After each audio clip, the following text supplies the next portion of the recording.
3월 12일 화요일 밤 10시 30분입니다. 매일 하루를 이렇게 정리하면서 한 번씩 이렇게 영상을 남기다 보니까 안 그래도 뭐 비주얼이 좋은 비주얼이 아닌데 피로가 이렇게 쌓인 얼굴인 것 같아 가지고 조금 민망하네요. 오늘은 이쪽 뒷배경으로 이렇게 촬영을 한번 해보게 되었습니다. 오늘 사실 찍을 내용은 그 김재익 평전이라고 해가지고 전두환 대통령 당시 그 경제수석이었나요? 제가 직책은 모르겠는데 그분의 지금 그 평전을 이렇게 제가 요약하는 그런 이 요령이 없다 보니까 그냥 쭉 읽어 나가면서 하다 보니까 3번이나 4번에 나누어 가지고 해야 되겠더라고요. 그래가지고 3번 나눌 양이라고 생각했는데 2번까지 하고 3번째 거는 한 35분 정도 양으로 찍었는데 뭐 제가 자뻑인지는 모르겠지만 제가 생각했을 때 내용 괜찮게 찍혔는데 싶었는데 뭘 하다가 제가 삭제를 해버렸어요. 삭제하니까 뭐 이걸 전문적으로 계속 하는 분들은 다시 찍고 편집도 이렇게 할 그 의욕을 내겠지만은 다시 찍기가 귀찮더라고요. 그래가지고 안 찍고 있는데 원래 저 책을 오늘 한번 리뷰를 해볼까 했는데 오늘은 그 이야기 말고 다른 이야기 좀 하도록 하겠습니다.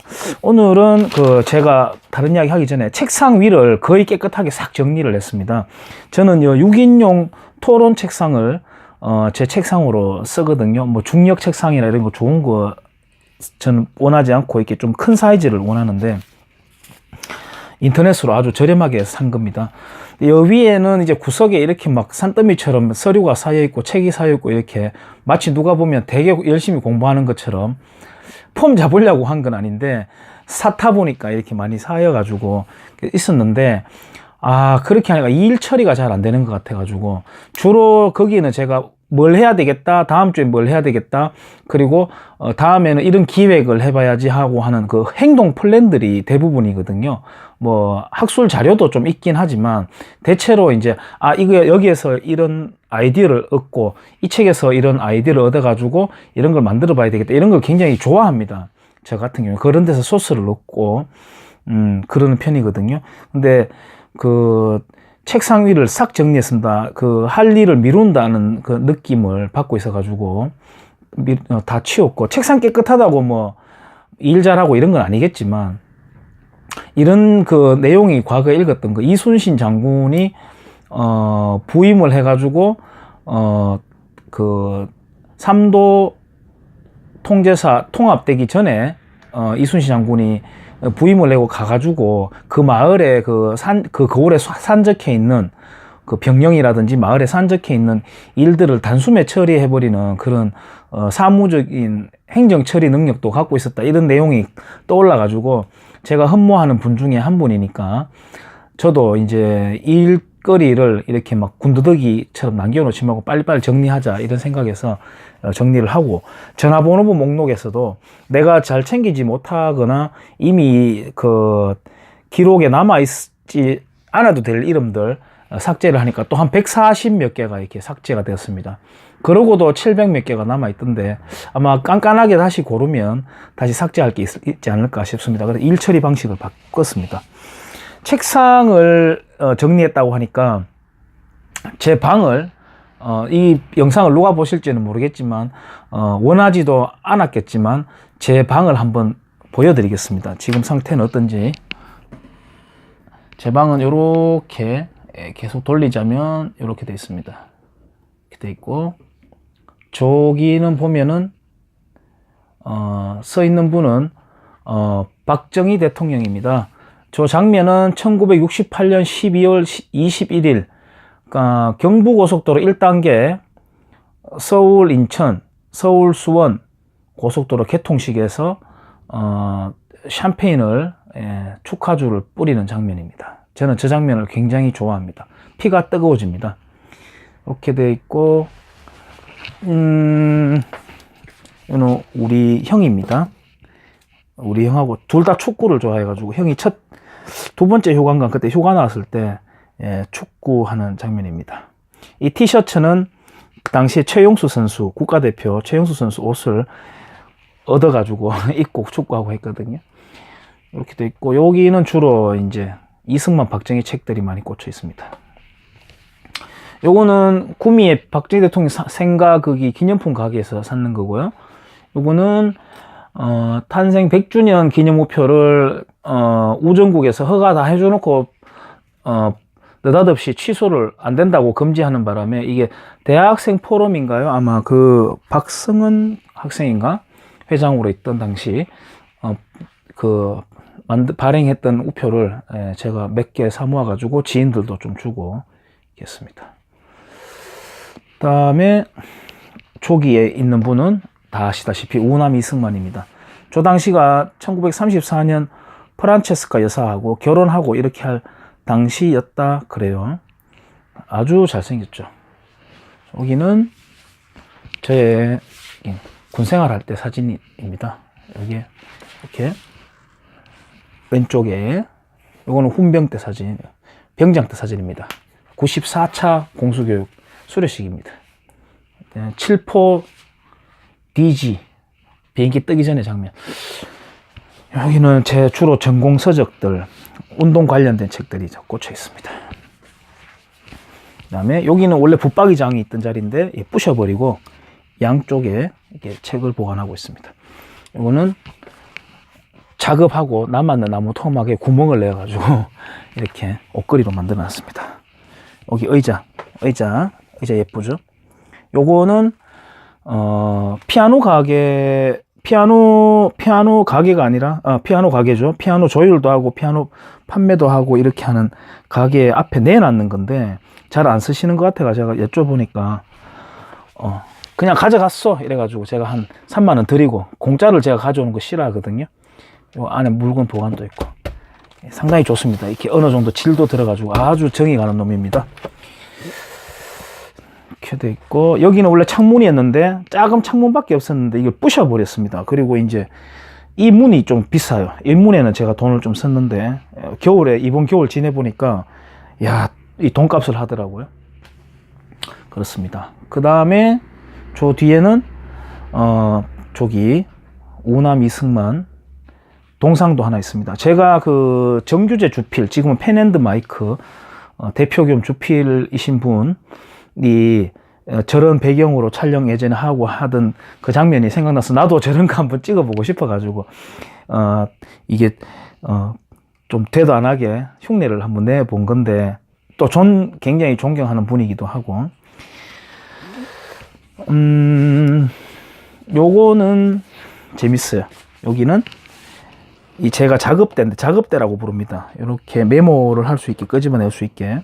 제 처남이 싱크 공장을 하는데, 여기는 이제 제가 오며가며 제 키에 딱 맞춰가 만들어 놨어요. 오며가며 서서 책 읽을 때 아주 좋습니다. 이렇게 뒤꿈치 들었다 놨다 하면서 종아리 근육도 자극해가면서 스탠드 키면 이렇게 딱 제 키 높이에 맞게.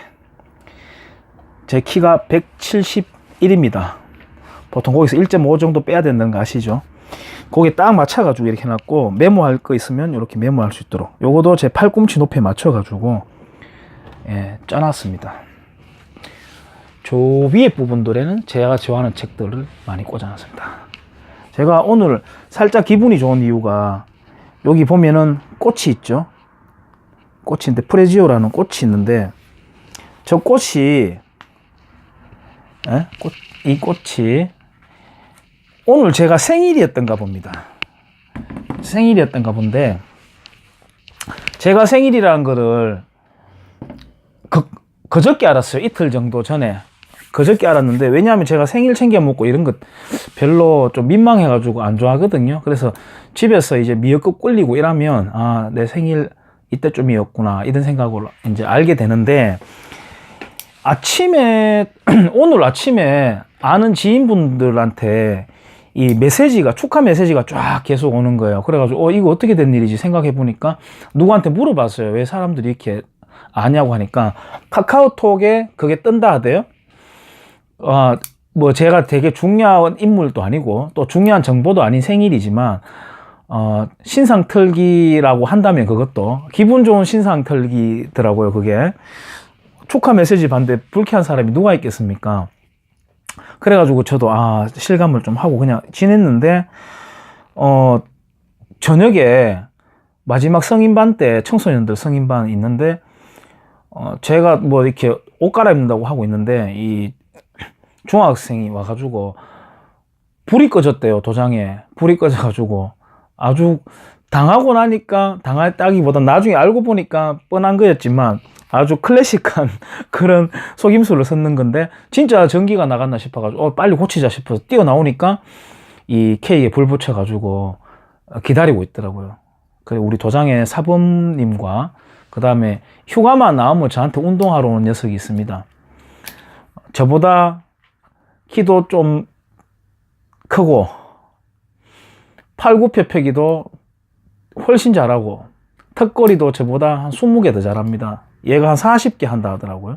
제가 실제로 하는 것도 봤는데 배치기 좀 끝에는 좀 하긴 하던데 아무튼 휴가만 나오면 오는 놈인데 가서 케이크 사오고 꽃하고 사와가지고 했던 모양이더라고요. 그리고 뭐 이렇게 머리에 쓰는 거 있잖아요. 이렇게 제가 그런 거 잘 못하거든요. 근데 안 쓰려고 하니까 계속 쓰라고 해가지고 이제 좀 쓰고 사진도 찍고 이렇게 했는데 그리고 보니까 이 편지도 있더라고요. 아주 좀 오그러드는데 기분 되게 좋죠.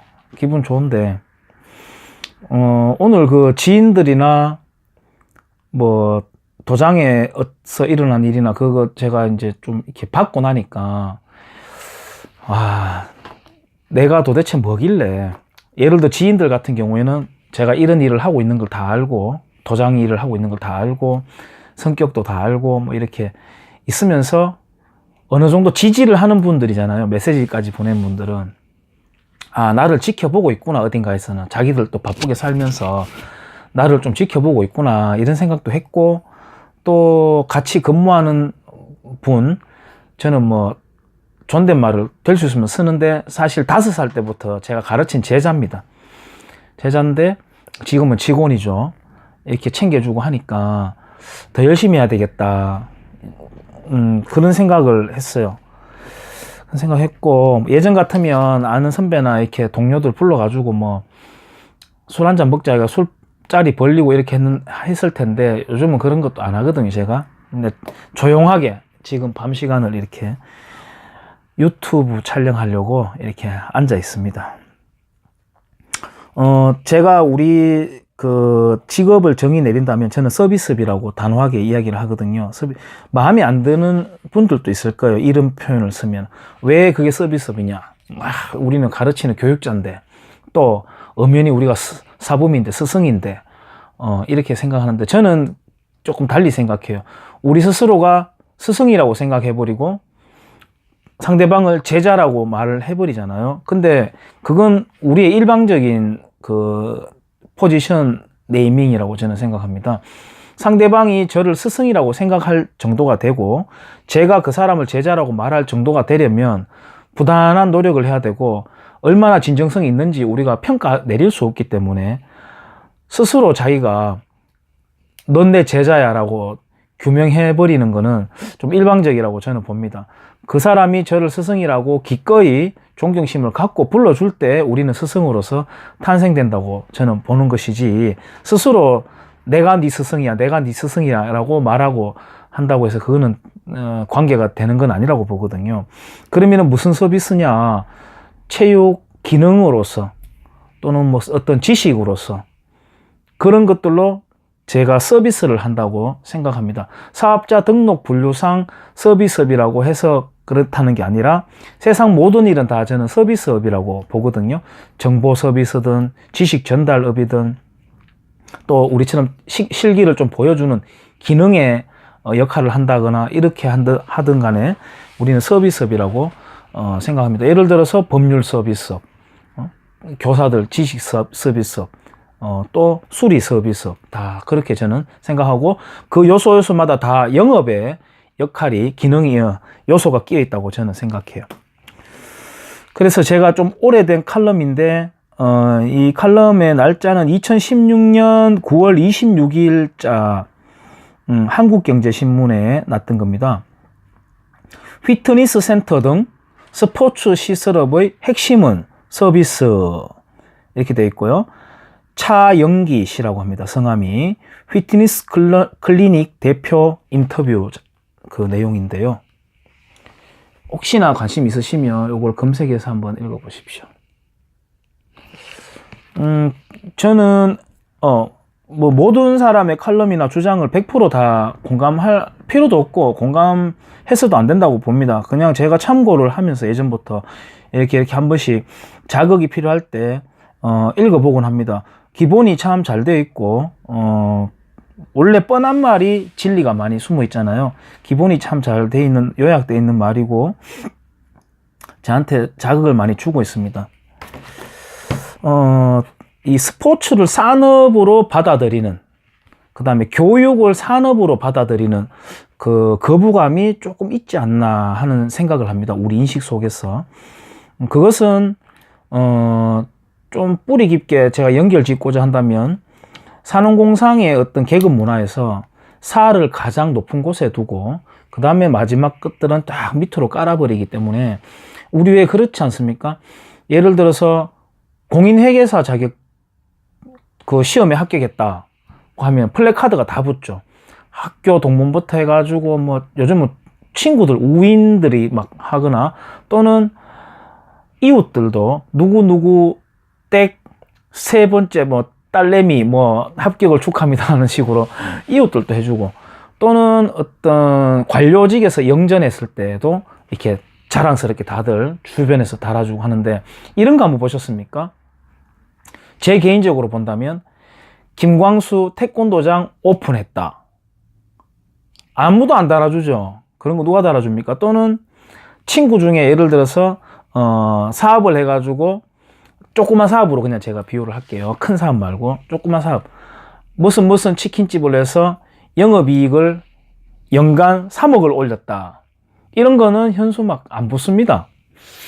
그런 것만 봤을 때도 우리는 출세라는 거, 그 다음에 성공했다고 하는 기준, 이제 성공이라는 기준에는 돈 많이 벌었다도 좀 끼워주긴 하는데 출세했다 기준에는 아직까지는 이겁니다. 이거 이렇게 해가지고 관료직으로 올라가는 사람들을 우리가 출세했다라고 합니다. 그러니까 거기에 더해서 정부 정책과 함께 노량진으로 뛰어난 인재들이 모두 그쪽으로 몰려가는 기현상까지, 이 현상들은 나라 망조의 현상 중에 하나라고 저는 봅니다. 그렇게 간다고 생각해요. 하는데 그런 식으로 이렇게 뭐 기술직들은 공돌이 또는 기름밥 먹는 놈, 장사하는 사람들은 장사치, 장돌뱅이, 돈벌이 하는 놈, 이렇게 해서 돈벌이라는 것 또는 산업이라는 것에 대해서 약간 비하하는 듯한 느낌을 저는 받고 있습니다. 실제 경험한 바로 경주에 있는 홈플러스에 제가 예전에 갔다가 깜짝 놀라면서 충격을 받았는데, 왜 그 요일마다 뭐 이벤트를 하잖아요. 할인 행사도 하고 또는 시식 행사도 하고, 거기에서 누군가가 막 이렇게 소리를 내면서 이렇게 호객 그 활동을 하더라고요. 그러니까 한 엄마랑 아이가 가다가, 저는 그 엄마랑 아이 뒤에 있었고, 저기 봐라, 보이지? 너 공부하라고 맨날 내가 엄마가 말하잖아. 근데 공부 안 하면 너도 저렇게 된다? 라고 이야기 하더라고요. 야, 그때 저는 같은 어른으로서 얼굴이 막 붉어졌습니다. 창피하고. 그 다음에, 이게 바로 한 단면이다. 모든 사람이 그렇지는 않겠지만, 이게 바로 우리 속살이다. 속살 중에 하나다. 이런 생각이 들었습니다. 그래서 우리는 어떻게 보면 아직 대한민국은 어린 나라예요. 70년밖에 안 됐잖아요. 그래서 좌우 충돌을 이렇게 막 하는 것도 저는 아직 어리다고 봅니다. 사춘기에도 미치지 못한. 그렇다 보니까 조선의 그 찌든 때에서 아직 벗어나지 못했다 하는 게, 이건 뭐 합리적인 추론 아니겠습니까? 조선이 505년이잖아요. 근데 대한민국 건국된 지 70년밖에 안 됐는데 계속 백성으로 또는 대부분은 노비로 살다가 이제 모두가 단번에 투표를 찍는, 특히 우리나라 여성들만큼은 이승만 대통령한테 정말 감사해야 됩니다. 바로 투표권을 여성들이 얻었어요. 영국이나 미국조차도 그렇게 빨리 얻지 못했거든요. 피의 어떤 결과로서, 투쟁의 결과로서 겨우 얻어낸 건데, 아무튼 그러다 보니까 70년 만에 이렇게 만이다 보니까 아직까지 그렇게 어리다고 저는 생각을 합니다. 그러니까 그 직업을 대하는 마음, 이런 것들이 아직까지는 저는 근대화된 의식으로 무르익었다고 보지는 않습니다. 저도 마찬가지예요. 저도 노력을 계속 하고자 이렇게 노력을 하는 것이지, 제 마음속에는 공산주의적인 속성이 있음을 제가 수시로 발견을 하면서 놀라고 있거든요. 그 산업이라는 거, 돈 버는 거에 대해서 거부감을 좀 덜 가졌으면 좋겠다 하는 생각이 듭니다.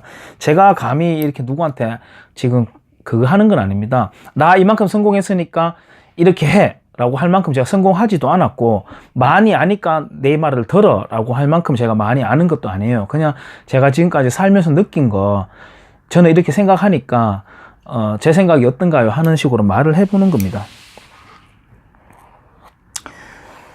지금 이제 실은 그 알만한 분들은 알겠지만 지금 대한민국이 굉장히 위기잖아요. 제가 이런 정도의 영상을 찍고 있는 것도 어떻게 보면 좀 한가하게 느껴질 수도 있는데, 경제는 정말 지금 구조적으로 안 되게 돼 있도록 그렇게 가는 거거든요. 그래서 걱정됩니다. 정말 잘 버텨내야 될 텐데 이런 생각이 많이 들고, 두 번째는 나라가 망하지 않으면 경제는 시간은 좀 걸리고 고생스럽겠지만 다시 회복 가능하다고 저는 보는데, 안보가 무너져 버리면, 이 국제 정치 속에서 안보가 무너져 버리면 모든 게 끝이 나 버리잖아요. 그래서 얼마 전에 그 남북 군사 합의서의 내용에 따르면, 특히 화살고지에 어떤 길 뚫고 대전차 방호벽 무너뜨리고 비행기 못 뜨게 만들고 이런 것들, 뭐 철책선을 걷어내고 한강 하구에 북한군과 함께 그 밑바닥 조사를 하고요. 이게 완전히 나라 빗장을 열어주는 거거든요. 역적 행위입니다. 이거 명백합니다. 이거 나중에 세월 지나면 이건 진짜 단죄받아야 되는 거예요. 그런데 제가 국제 정치에 대해서 잘 알겠습니까만은, 이론적으로나 어떤 유구한 역사적으로나 제 나름의 통찰로는 뭐 나름의 또 살펴본 바로는 괜찮아질 것 같아요. 아주 조심스런 또는 회의적인 낙관입니다. 세월이 얼마나 걸릴지 모르겠지만. 그런데 중요한 건 제가 항상 말하듯이 우리의 자세입니다. 우리의 자세. 우리 보세요. 일본으로부터 통치로부터 벗어난 것도 우리가 했는 것처럼 지금 코스프레 하잖아요. 미국 아니었으면 턱도 없는 일입니다. 일제가 일본 제국이죠. 제국이라고 표현을 해주는 거죠. 뭐 일본 제국이 자기들이 제국을 표방했으니까 또 제국화로 가는 것도 사실이고, 막바지는 군사력이 800만 명이었다고 합니다. 800만 명. 그리고 항공모함을 만들어낼 때예요. 항공모함 있죠. 비행기 떴다 내렸다 할 수 있는 그런 기술력. 지금 또 그거 갖고 있으면 대단한 건데, 근데 그 당시에 조선은 소뚜껑 만들고 호미 만들었잖아요. 어떻게 이겨냅니까? 그 마지막에 보면은 그 유한 양행의 그 창업주, 그 다음에 뭐 김구 선생도 마찬가지, 그 한반도 진격 작전을 미군과 함께 특수훈련을 받고 했는데 그걸 못 해가지고 되게 안타까워 한다고 막 하긴 하던데, 그것도 그냥 그 미군에다가 살짝 발가락도 아니에요. 털 하나 살짝 걸치는 정도지, 미군 없이 우리가 독립을 이뤄낸다는 거는 말도 안 되는 소리잖아요.